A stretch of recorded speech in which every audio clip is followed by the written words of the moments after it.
Hi, welcome to Come to Think of It, a program where we talk about things that matter. I'm Casey Scott, your host, and today I'm going to be speaking with addictions counselor Roget Lockard, continuing our ongoing discussion of the nature of addiction. Roget, welcome to the program. Thanks, Casey. Good Glad to have be you here. Good to have you here. Now, when we finished up last time, we were talking about different addictive technologies. And in other words, different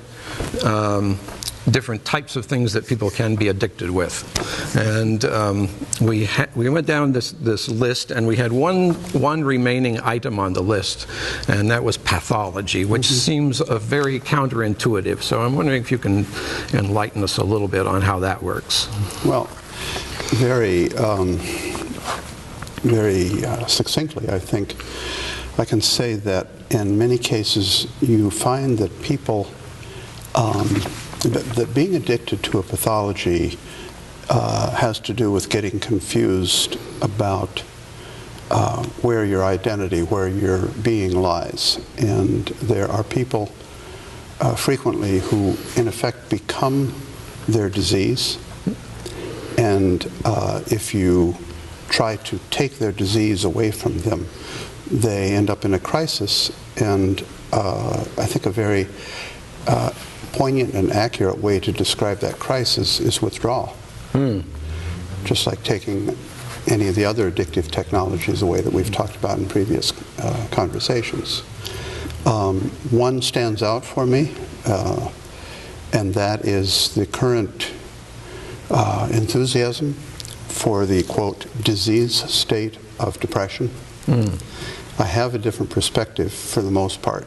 I see depression as a way that we cope to depress, contain feelings that seem at a given time to be intolerable to accommodate, to deal with. I even have an image of a great cast iron kettle. The kind that the missionaries used to boil or the cannibals used to boil the missionaries in the old politically incorrect cartoons. Yes. And an accompanying lid, and on the lid is embossed the word depression. And the kettle is to contain feelings, unacceptable feelings, and the lid is to keep those feelings in. And with my clients who come to me complaining of depression, I say, all right, after creating this image, I say, let's imagine for a moment that you and I lift that lid just ever so little. Not enough to let anything out, but enough to peek inside and see what's there. And then I say, do you expect that we would find anger or sadness or both?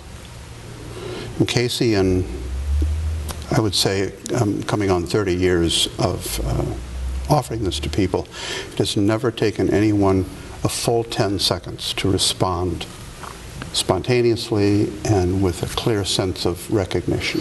And so I then say, okay, good. So now we know what the problem is. We can stop confusing ourselves with the idea that the problem is depression. Depression has actually been a solution, but a fairly costly one. And because we're talking about it, it sounds like maybe you're no longer willing or needing to continue using that solution. So the reason I paint this picture for you, Casey, is because sometimes when people see that I'm moving in on that core notion that they're suffering from the pathology of depression, they become really quite alarmed. I can see that, yes. Yes, I had one gentleman, a marvelous, marvelous gentleman, who became indignant to the point of almost needing to leave the therapy with me. He survived that and went on to do famously well, I'm glad to say. But I think one of the compelling ways that we define ourselves within this culture is through our various disease states and the stories around those disease states. And I see that frequently as very much an addictive process. And I think our listeners are likely to know people in their circle or even recognize traits within themselves that will evoke instances of that. Yeah, I've certainly had close experience with someone who suffered from depression of that type. And I think when you talk about that as a technology of addiction, I think by now our viewers, if they've been following this discussion, should be sufficiently comfortable with the notion that an addictive technology can be just about anything or any constellation of these various things that we've been talking about. And just as a reminder, I want to go through that list one more time. Substance, behavior, relationship, ideology, affect, cognition, gesture, and pathology. It's a pretty broad, that describes a whole lot of human experience right there. And I want to make it clear again that it is neither definitive nor exhaustive. I mean, it's one way of sorting these things out. One could make an entirely different list and still be right on the money. Right. Right. Having said that, then addiction manifests in different ways. And you have identified in your work several modes of addiction, and I wonder if you could just fill us in a little bit on that. Sure. Well, that notion of modes of addiction is an attempt to begin to, what we've done in our conversations up to this point, to a large extent, has had to do with trying to indicate the great subtlety and systemic richness, complexity of the phenomena of addiction in human lives, and to not to make things complicated, but rather to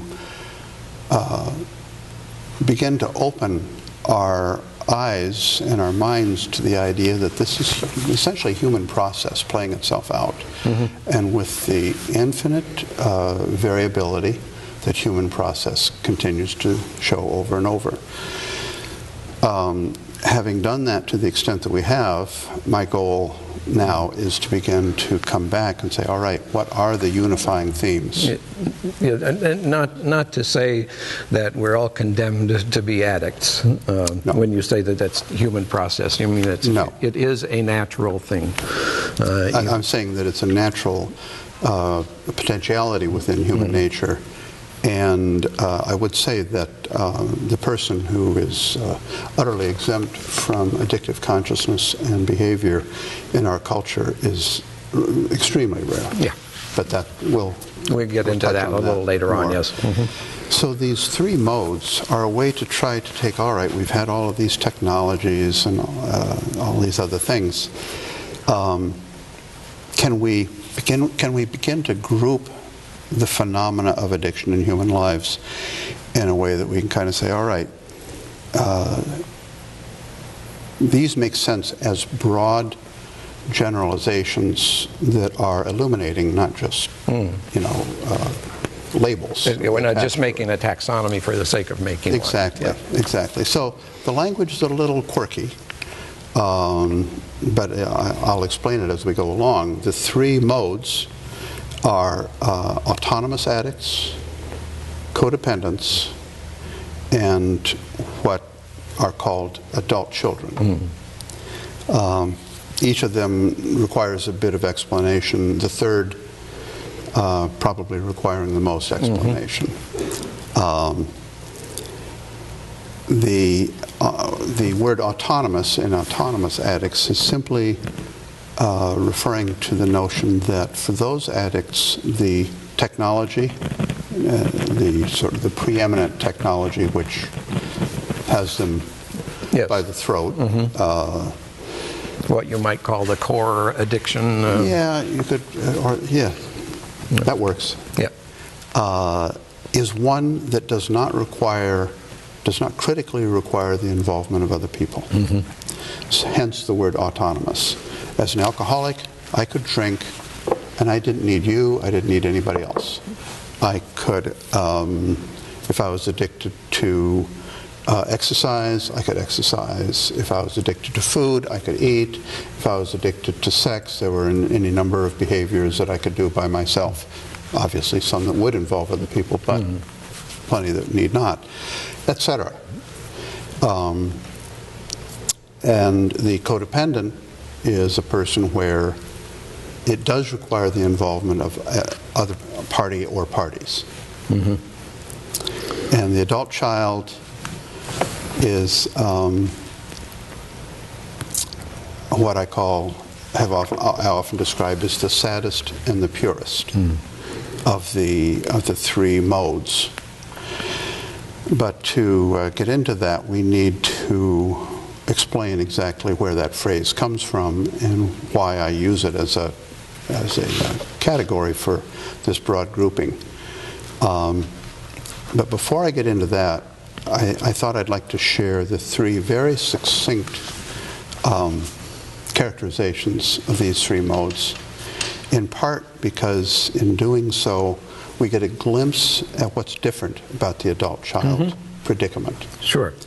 And I confess that when I do trainings and I'm watching the folks who are participants, there's of course note takers. And when I get to the end of these three characterizations, I watch a certain percentage of the people in the room kind of do a jolt, a start, because what they expected doesn't happen. But also there's a sense that there's a quality of recognition. They say, oh, I know that one. So here goes. The autonomous addict is a person who is preoccupied with issues of control mediated through a solitary technology, as I was describing before. The codependent is a person who is preoccupied with issues of control mediated through the technology of relationship. The adult child is a person who is preoccupied with issues of control, period. When I get to that period, there's that little jolt because people have gotten kind of into the mantra of mediated through technology of, but they're looking for the prepositional phrase at the end, which never comes. We don't have any because the codependent goes right to the heart of the addictive equation, which is control as an existential solution. But in order for that to make any sense, I need to talk about. Can I ask you a question here? Another way for me to wrap my brain around that is to say that the signature of the autonomous addict is isolation, where the signature of the codependent would be entanglement. So what would you say in that paradigm would be the signature of the adult child? Well, I'm afraid I have to take exception to your first presumptions. The autonomy allows for, but by no means requires isolation. So one can be, for example, an addict. Well, that's setting aside the idea that, of course, these all merge together. But I may celebrate my autonomy and still be very socially inclined, if you follow my meaning. And similarly, very often, I like to say a hermit is the anorexic equivalent, is often the anorexic equivalent of the codependent. The anorexic rendering of codependency, where just with the food, you know, the control relationship with food that works for the food addict who is anorexic is saying no. Very, very powerful fix. That can happen with somebody whose codependency is so intense that they have to isolate, or that's their solution. Interesting, because I just was looking at my own experience with the solitary technologies, and the end result for me is isolation. So I assume that is a broad category. I know. That's. I'll tell you, I have in the course of my work, I urge all human service providers to become richly familiar with the 12-step set of resources, the fellowship, the different programs, and so forth and so on. And true to that recommendation, I've attended a great many of those meetings myself. And one of the features that I observe is that you'll hear people in the same meeting, perhaps, saying, well, you know, I'm like every other alcoholic. I'm a people pleaser. And then somewhere else in the meeting, someone will, and the heads will nod. Yeah. And then later on, somebody will say, well, you know, I'm like every other alcoholic. I don't give a damn what people think of me. And the heads will nod. And what's happening is a recognition of human nature and the universality of it all. So I'm not at all making fun of it, but I'm saying that we tend to do that. We tend to hear the thing that resonates within us as familiar. But typically, I mean, I know the state of being a people pleaser in some acute manifestations. I know the state of really not giving a good goddamn what anybody thinks of me. And these are different states of being that I inhabit at different times. Sometimes said that we're just like everybody else, only more so. Exactly. Yeah. Okay. So I interrupted you, so please go ahead. No, quite all right. So to try to get, I think the autonomous addict and the codependent, although they are as complex as humans are, I think the notions themselves are fairly straightforward. I do want to say a bit more about codependency because I think it's sadly misunderstood. But to get right to the heart of the adult child, first of all, let me say that the history on that, very briefly, is that back in the 70s, mid-70s, people started doing some research, and they noticed that there were a constellation of issues that came up for people who grew up in alcoholic families, even if they themselves did not drink. And this Sharon Wakescheider Cruz and was one of the pioneers of this, and other writers, of course, wrote about it usefully. But it didn't take too long before thoughtful observers said, you know, I know other people who have this set of symptoms, or whatever we want to call it, attributes, issues, but their parents didn't drink. And, well, sometimes you can trace it to grandchildren of alcoholics, and okay, that works. But what I came to appreciate is that the predicament, the adult-child predicament, occurs not principally because of the presence or absence of alcohol, but because of what might be called the alcoholic, or more to the point, the addictive headset of the parents that plays out in the home. And so again, it could be any constellation of these technologies that we've talked about. So I came up with, one time I was sitting in on a training, and somebody was making that observation that the adult-child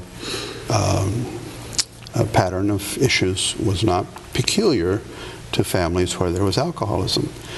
And being familiar with that idea, I just kind of went inside my imagination and I said, all right, suppose I wanted to just describe the essence of this predicament as succinctly and poignantly as possible without concerning myself as to whether it would be a marketable book title or a bumper sticker or anything like that. And I found that in just kind of tracking down what seemed like the essential features, I came up with a phrase that made me almost laugh out loud because it's just silly. But I continue to share it because I think it has a usefulness. And the acronym would be ACOFI. I suppose you might pronounce that A coffee.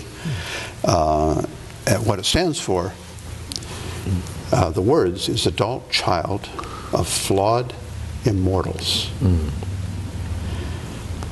And what do I mean by that?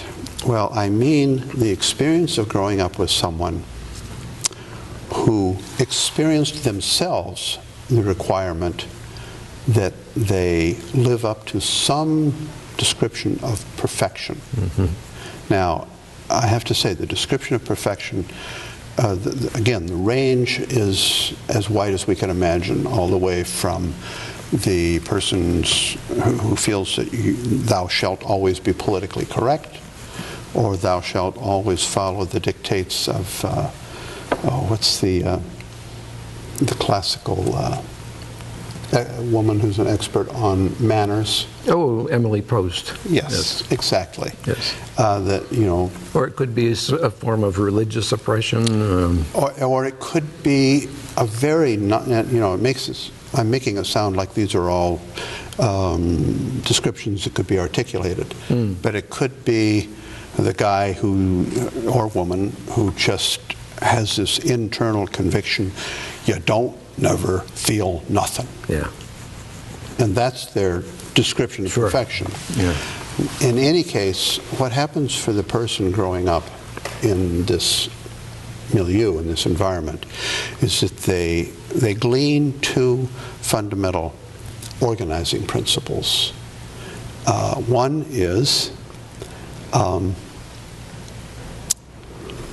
the universe is not a safe place to be.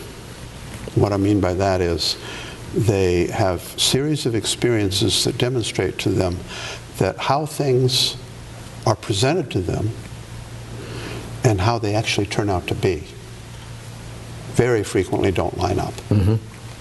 Okay, so sometimes with most unpleasant consequences. Sometimes it won't. So quite simply, you can't trust anything. Yeah.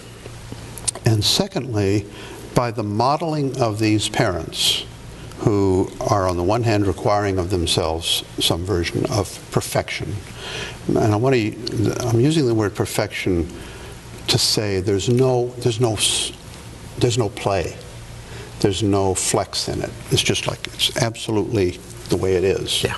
Okay.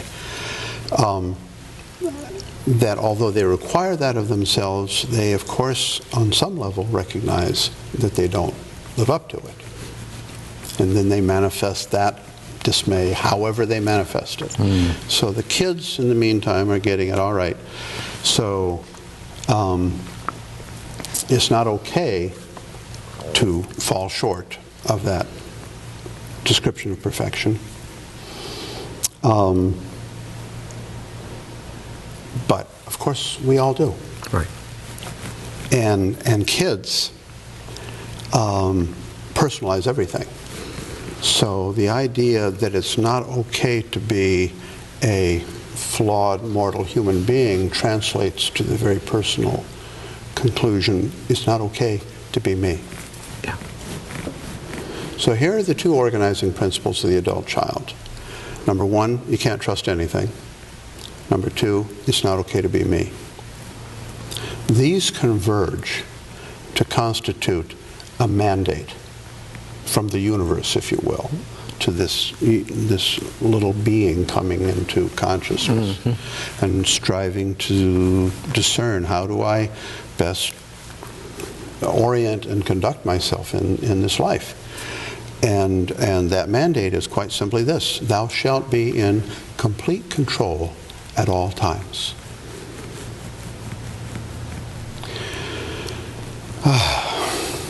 Yeah. So there you have an exquisite existential crisis of self. And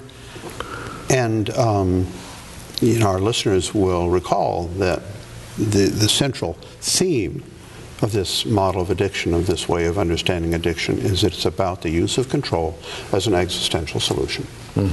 So,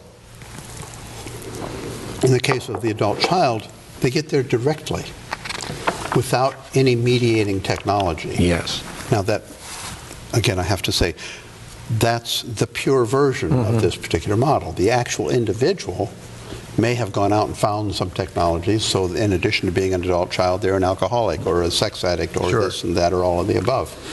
But the point here is that each of those addictions has its own particular feature, and the adult child version of the addictive predicament is did I say the saddest and the purest? Not yet, but that, yes. Yeah.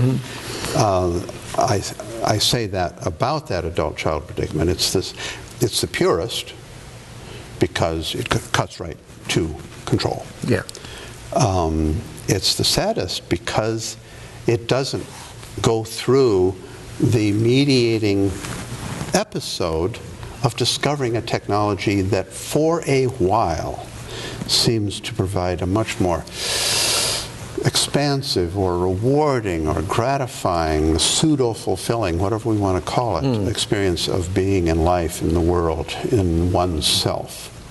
So that very often these folks are just kind of Eeyore-like, or various versions of melancholy, gloomy, or fierce, or but not jolly and light. You don't hear carefree tossed around in relation to these folks. It also occurs to me that when the technology fails, the addict who depends on that technology experiences desperation, to be sure, but the failure is in the technology. Whereas with the adult child, that failure is within, and it completely reinforces the predicament. So how do you get to a point of well, I don't even know what to say, but it seems like it feeds itself. The failure feeds the addiction. Yeah. The thing about the adult child is the fact that it's the purest means that the adult child is challenged to really get it about the principles of sobriety, because one can grasp the critical, and we're not, I don't think this conversation, but in the next conversation I think we're going to be getting into the principles of sobriety in depth. And we'll see that, like probably any other body of understanding or knowledge or subject matter, whatever, there are levels of depth and illumination that are available. And one can make a go of it, a very credible and adequate go of it, without necessarily getting all the depth. Sure.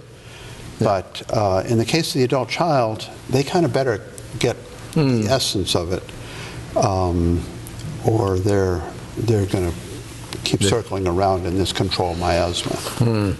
There's no way out. No way out of that. Let me say that I did want to touch back on the codependent. Do we have time? Yes. To go there. Codependency came to our attention around the same time as the adult child, and coming out of some of the same research. And I believe the term had its origins when some researchers were examining families in situ and in real life situations, and they would literally have television cameras and film the family going about its business, and then they would, in some cases, the variable would be whether or not the drinker, usually the dad in the family, had access to alcohol or not. And so one of the observations that they made was that it wasn't uncommon for the non-drinking members of the family to have more radical reactions to the presence of the absence of alcohol than the drinker. I see. And they said, I don't know, have we mentioned this before? We have. Okay, I think we went through that. Let's just very briefly, that's because they discovered that at first they called them codependent, thinking also dependent on alcohol. They quickly came to appreciate, no, they're dependent dependent on the alcoholic. Yes. That's right. We have talked about Yes, this. and unfortunately, we have to leave it there, Roget, because we are, once again, out We're of out of time. time again. Thank you very much for, Well, my pleasure. for this, and look forward to talking to you next time. Myself. And we hope you'll join us next time on Come to Think of It. Until then, drive cheerfully. I'm Casey Scott.